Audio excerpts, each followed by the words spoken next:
अभी देखो हम लोग को क्या पढ़ना है, अलाउंसेस कल हम लोग पढ़ रहे थे, तो अलाउंसेस आज कंप्लीट करेंगे हम लोग, ठीक है।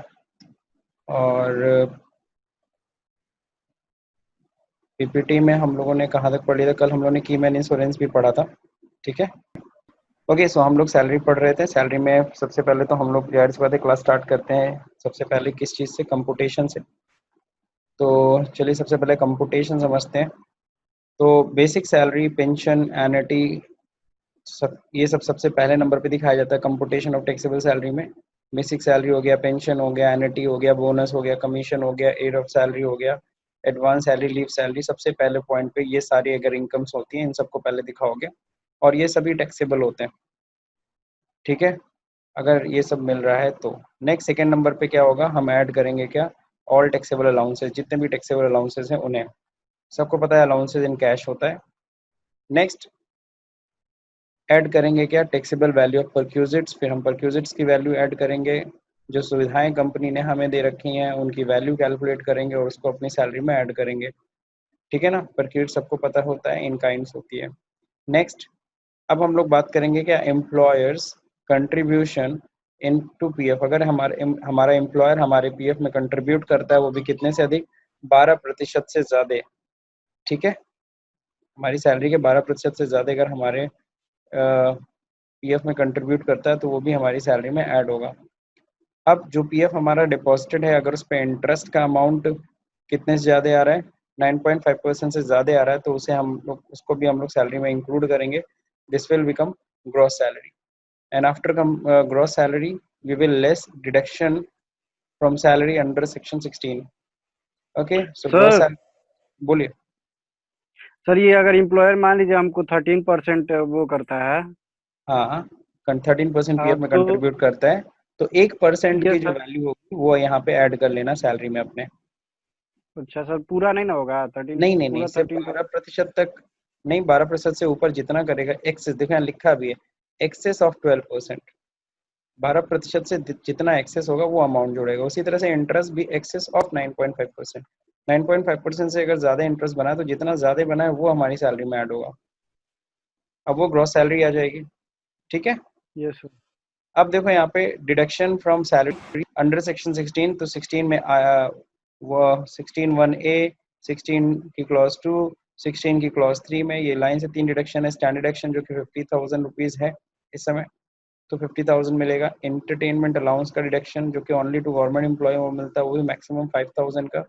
थर्ड नंबर पे प्रोफेशनल टैक्स और एम्प्लॉयमेंट टैक्स अगर आपने दिया तो उसको भी माइनस करिए। ये 3 डिडक्शन सैलरी में मिलते हैं। तो अब आ जाता है income chargeable under the head of salary, यानी कि टैक्सेबल सैलरी आपकी आ गई जिस पे आपको स्लैब रेट लगाना है। तो ये कंपुटेशन है टैक्सेबल सैलरी का। फर्स्ट पॉइंट हम लोग कंप्लीट कर चुके थे, सेकेंड पॉइंट हम लोग का चल रहा था। सेकेंड पॉइंट में भी हम लोगों ने काफ़ी हद तक टॉपिक कवर कर लिया था, तो चलिए देखते हैं। तो हम लोगों ने कल अलाउंसेस में क्या क्या पढ़ लिया था। सबसे पहले हम लोगों ने अलाउंसेस पढ़ा था फुल्ली एग्जेम्प्ट अलाउंसेस। तो फुल्ली एग्जेम्प्ट अलाउंसेस में क्या क्या चीज़ें हमने पढ़ी थी। सबसे पहली चीज़, अगर कोई गवर्नमेंट एम्प्लॉय है आउटसाइड ऑफ इंडिया अगर अपनी सर्विसेज दे रहा है तो उसको जितनी भी अलाउंसेस मिलते हैं वो पूरी तरह से एग्जेम्प्ट होते हैं, यानी fully exempt. Next second number पे अगर हाई कोर्ट सुप्रीम कोर्ट के जजों को जो भी अलाउंसेस मिलता है वो पूरी तरह से एग्जेम्प्ट होते हैं। देन हम लोगों ने क्या पढ़ा था नेक्स्ट, कि अगर यूएनओ से कोई आपको अलाउंसेस मिल रहा है तो वो पूरी तरह से एग्जेम्प्ट होता है, ठीक है। फिर हम लोगों ने क्या पढ़ा था, फिर हम लोगों ने पढ़ा था अगर कोर्ट को कोई सॉरी जज को, इस बार हाई कोर्ट सुप्रीम कोर्ट के जज की बात नहीं है, कोई भी जज है उसको अगर कोई कंपनसेटरी क्या मिल रहा है, कंपनसेटरी अलाउंसेस मिल रहा है तो भी एग्जेम्प्ट होगा, ठीक है। तो ये हम लोगों ने पढ़ लिया था। तो मैं वो फाइल ओपन कर दिया। अब यहाँ पे देखो दे रखा है फुल्ली एग्जेम्प्ट अलाउंसेस में। तो फुल्ली एग्जेम्प्टेड अलाउंसेस में ये 4 पॉइंट तो हम लोग पढ़े, फिर पांचवा पॉइंट भी हम लोग पढ़े थे। Following allowances and perquisites given to service chairman of membership of UPSC is exempt from tax. Value of क्या है, फ्री, हाँ, value of rent free official residence, तो ये अमाउंट पूरी तरीके से क्या है, एग्जेम्प्ट हो जाएगी। अब हम लोग बात करेंगे अलाउंस, ऐसे अलाउंसेस की जो एग्जेम्प्ट होते हैं up to spend on official purpose, कि कंपनी आपको ये पैसा देती है ऑफिशियल पर्पस के लिए, और ऑफिशियल पर्पस पे जितना आपने खर्च कर दिया वो एग्जेम्प्ट, अगर कुछ बचा लिया तो टैक्सेबल। अब चलिए देखिए यहाँ पे दे रखा है क्या, इसमें सबसे पहले ट्रेवलिंग और कन्वेंस अलाउंसेज है। तो ट्रेवलिंग एंड कन्वेंस अलाउंस ध्यान रहे, जो भी ट्रेवलिंग और कन्वेंस अलाउंस होते हैं, ये जितना आपने खर्च कर दिया ऑफिशियल पर्पस पे वो एग्जेम्प्ट, अगर कुछ बचा लिया तो टैक्सेबल। अब हम लोग बात करेंगे यूनिफॉर्म अलाउंस। तो बहुत सारे एम्प्लॉयज़ होते हैं जहाँ पे आपने देखा भी है, बहुत सारी ऐसी सर्विसेज जहाँ पे यूनिफॉर्म चलता है, जैसे हमारा पुलिस डिपार्टमेंट है, आर्मी है, तो वहाँ पर यूनिफॉर्म अलाउंसेस जितना मिला, आपने जितना खर्च कर दिया एग्जेम्प्ट, अगर कुछ बचा लिया तो टैक्सेबल। ट्रांसफर अलाउंस, अगर कंपनी आपका ट्रांसफर कर रही है एक जगह से दूसरी जगह, तो इधर से उधर जाने के लिए, शिफ्टिंग के लिए आपको अमाउंट में दिया जाता है, तो उसको हम लोग ट्रांसफर अलाउंस कहते हैं। और ट्रांसफर अलाउंस में आपने जितना खर्च कर दिया एग्जाम बचा लिया तो टैक्सेबल। डेली अलाउंसेस, आप सभी को पता है, अधिकारियों, नेता को और बहुत सारे लोगों को इस तरीके से डेली अलाउंसेस भी मिलते हैं हर दिन के खर्चे के लिए। तो डेली अलाउंस में जितना एक्सपेंस कर दिया एग्जाम बचा लिया तो टैक्सेबल। हेल्पर अलाउंस, जितना एक्सपेंस कर दिया एग्जाम बचा लिया तो टैक्सेबल। एकेडमिक अलाउंस, जितना खर्च कर दिया एग्जाम बचा लिया तो टैक्सेबल। रिसर्च अलाउंसेस, जितना खर्च कर दिया एग्जाम बचा लिया तो टैक्सेबल। यानी कि ये बहुत ही सिंपल सा लॉ है, इसमें हमने इतने सारे एक्सपेंसेस को मतलब देख लिया। लेकिन मैंने आपको कल एक और चीज़ बताया था, ये भले हम लोग थियोरेटिकली पढ़ रहे हैं लेकिन एग्जैक्टली कोई दिखाता नहीं है कि कितना हमने बचाया है। नॉर्मली जिसको भी ये सारे के सारे अलाउंसेस मिलते हैं ना, वो पूरा का पूरा एंटायर अमाउंट दिखा देता है खर्च हो गया है। ठीक है, बाकी बिल्स सब बन जाते हैं, आपको पता है। नेक्स्ट, अब हम लोग बात करेंगे ऐसे अलाउंसेस की जो एग्जेम्प्ट है up to certain limit set up by IT department. तो income tax department, information technology नहीं है। Exempt allowances up to certain limits, जैसे कि इसमें दे रखा है children education allowances. Children education allowance ध्यान रहे 100 rupees per month per child, maximum 2 children तक एग्जेम्प्ट होता है। उससे ऊपर अगर मिलेगा तो वो टैक्सेबल अमाउंट होगा। हमने एग्जाम्पल कल स्टडी किया था। Next, children hostel expenditure allowance, अगर कंपनी अगर आपको दे रही है तो 300 rupees per month per child, maximum 2 children तक एग्जेम्प्ट है। नेक्स्ट हम लोग बात करेंगे ट्रांसपोर्ट अलाउंसेस की। तो ट्रांसपोर्ट अलाउंसेस क्या है, office to home, home to office, आने जाने के लिए जो मिलता है उसी को ट्रांसपोर्ट अलाउंसेस कहते हैं। तो transport allowances 3200 rupees per month exempt है only to blind and handicapped. Okay, assessee. लेकिन अगर सपोज करो आप ना तो ब्लाइंड हो ना तो हैंडीकैप्ड हो, तो आपको ट्रांसपोर्ट अलाउंस का एग्जाम्पशन नहीं मिलता, यानी आपको जितना भी ट्रांसपोर्ट अलाउंस मिलेगा वो पूरी तरह से टैक्सेबल हो जाएगा। तो ये हम लोग ने थर्ड पॉइंट पढ़ लिया था। फिर हमने फोर्थ पॉइंट भी कल हम लोग स्टडी कर लिया था, क्या था, हाउस रेंट अलाउंस। ठीक है, नाउ हाउस रेंट अलाउंस क्या होता है, partly exempt and partly taxable आप इसको बोल सकते हो। इसमें क्या था, least of the following is exempt, इन तीनों में से जो कम होगा वो एग्जेम्प्ट होगा। सबसे पहली चीज आप देख लो कि कंपनी आपको एचआरए कितना दे रही है। फिर आप देखो 50% या 40% ऑफ सैलरी, अगर आपको मेट्रो सिटी में आप अगर किराया चुका रहे हो, रह रहे हो, ठीक है ना, तो ऐसे में 50% ऑफ सैलरी। अगर अदर देन मेट्रो सिटी है तो 40% ऑफ सैलरी। इसके बाद क्या होगा, रेंट पेड, जो भी आप किराया दे रहे हो उस जगह पे, उसमें से माइनस कर देना अपनी सैलरी का 10%। इन तीनों में से जो कम होगा ना, वही आपके लिए क्या होगा, एग्जेम्प्ट होगा। बाकी यहाँ पे इंपॉर्टेंट पॉइंट ये है, क्योंकि देखो कह रहा है सैलरी का 10% करो, सैलरी का 50 या 40% करो, तो सवाल उठता है सैलरी में क्या क्या चीज़ें शामिल होंगी। तो एचआरए जब कैलकुलेट करोगे तो सैलरी में बेसिक सैलरी को शामिल करना, डीए को शामिल करना, अगर वो रिटायरमेंट बेनिफिट का पार्ट है तो, plus fix rate commission on sales. ठीक, अब जो सैलरी आएगी उस सैलरी का 40 या 50 करना या फिर 10% करना। ठीक है, तो इस पे हम लोगों ने कल एक एग्जाम्पल भी लगाया था, आकाश वाला एग्जाम्पल भी लगा लिया था। इसके बाद मैंने होमवर्क दिया था कि आपको, Miss Pooja is working in a Gallant Steels Limited, his salary details are as follow. Basic salary 25,000 रुपये, डीए है 12,000 है, एचआरए है 10,000 है। ही पेड रेंट इन Kolkata city 12,000 per month. 10,000 HRA मिलता है लेकिन 12,000 रुपये रेंट पे खर्च कर रही है। अब पूजा जी का बताओ, नाउ कैलकुलेट एग्जाम्प्ट, पहले तो एग्जाम्प्ट एचआरए निकालो, कितना एग्जाम्प्ट एचआरए है 10,000 में से, जो 10,000 कंपनी से मिल रहा है। और दूसरा नंबर इनकी टोटल टैक्सेबल सैलरी निकाल लो कि टोटल इनको कितनी सैलरी मिल रही है, वो भी टैक्सेबल सैलरी। ओके, इनका इन्होंने होमवर्क कर रखा है तो चलिए देख लेते हैं इसी से। Computation of taxable salary Anoop ने किया, 25,000 रुपये 12 महीने की सैलरी के हिसाब से 3 लाख हो गया। डीए 12,000 के हिसाब से 12 महीने का 1,44,000 रुपये। एचआरए रिसीव हो रहा है इनको 10,000 रुपये पर मंथ, दैट मीन्स 1,20,000 रुपये। अब एग्जाम एच आर ए देखो नीचे वर्किंग नोट में क्या है। सबसे पहले सैलरी का मतलब 3 लाख प्लस 1,44,000, 4,44,000 सही है। List of the following is exempt, actual H R A receive 1,20,000 मिल रहा है। 50% ऑफ सैलरी 2,20,000 सही है, 22,000। Rent paid minus 10% of salary, तो रेंट ये 12,000 रुपये के हिसाब से 12 महीने का होगा 1,44,000, और 10% ऑफ सैलरी तो हो जाएगा 44,400। लेस होते ही वो आया 99,600। अब तीनों में से कौन कम है?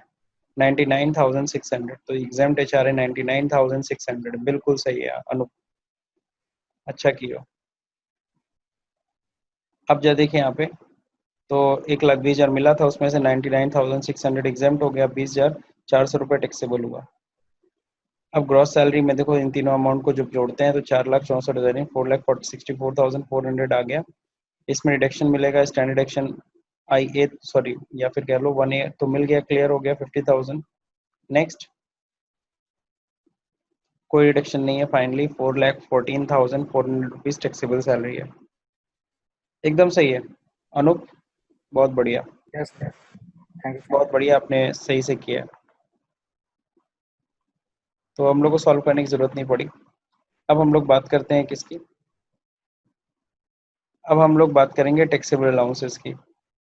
Now what is fully taxable allowances, लेकिन सॉरी, फुल्ली टैक्सेबल अलाउंसेस पढ़ने से पहले एक और चीज़ पे हम लोग नज़र डालेंगे। वो क्या चीज़ है? एग्जाम्प्ट एचआरए को ही लेकर के।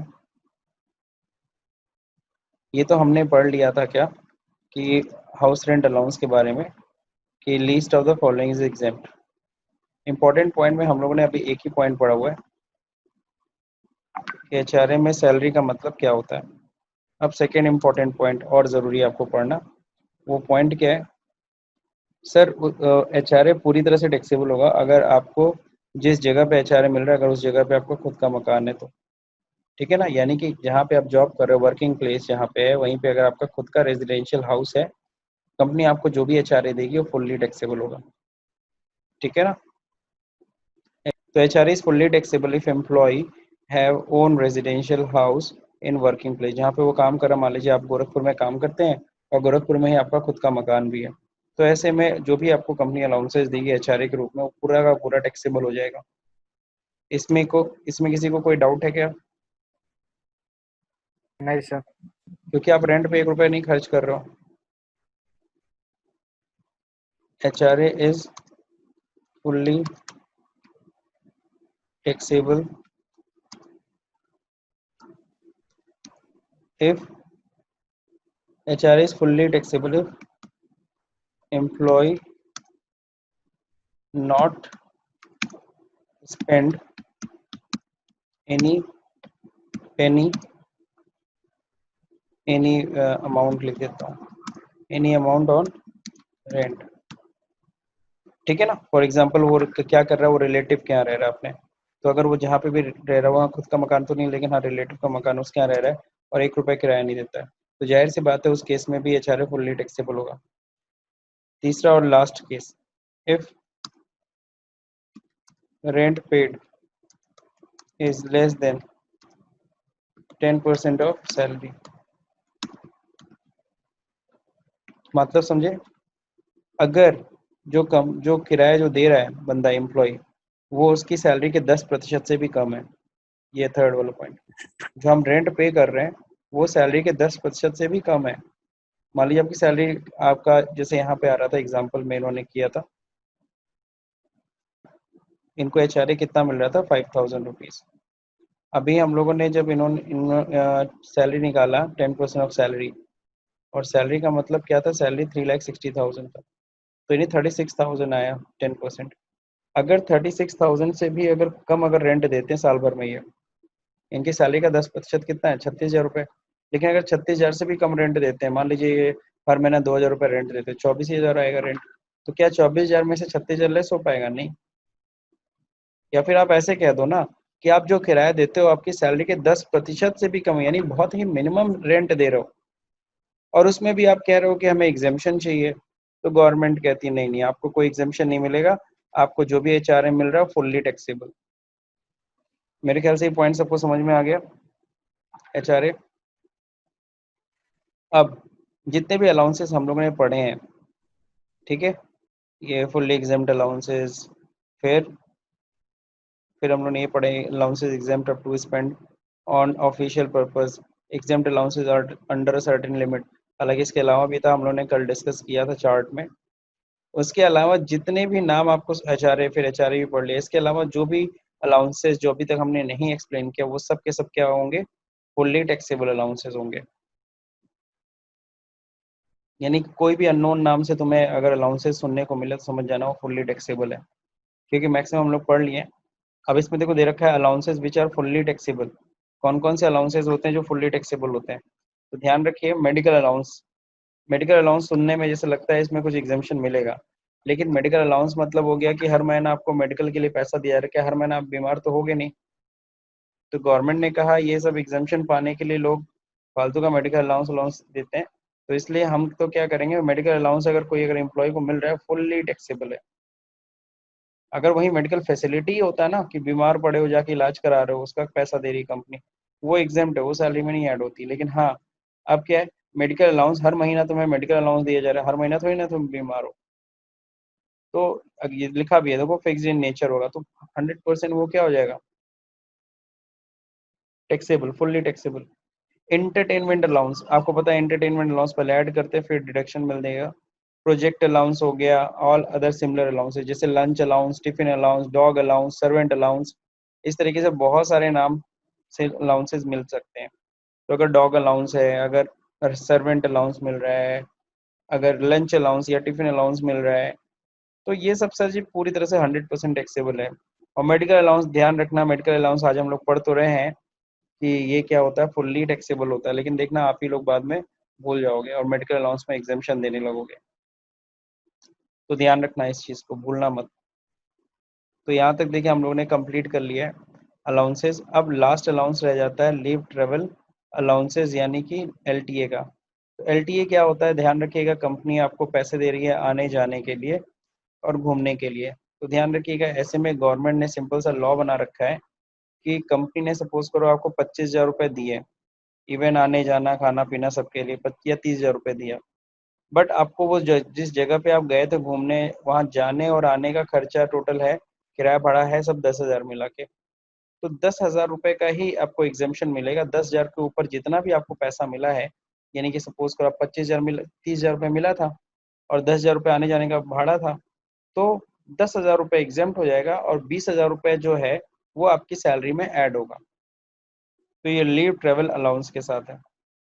तो अलाउंसेस हम लोग खत्म कर रहे हैं, और ध्यान रखिएगा परक्यूजिट्स हम लोग आज नहीं कवर करेंगे, परक्यूजिट्स हम लोग कवर करेंगे कब, अगली क्लास में।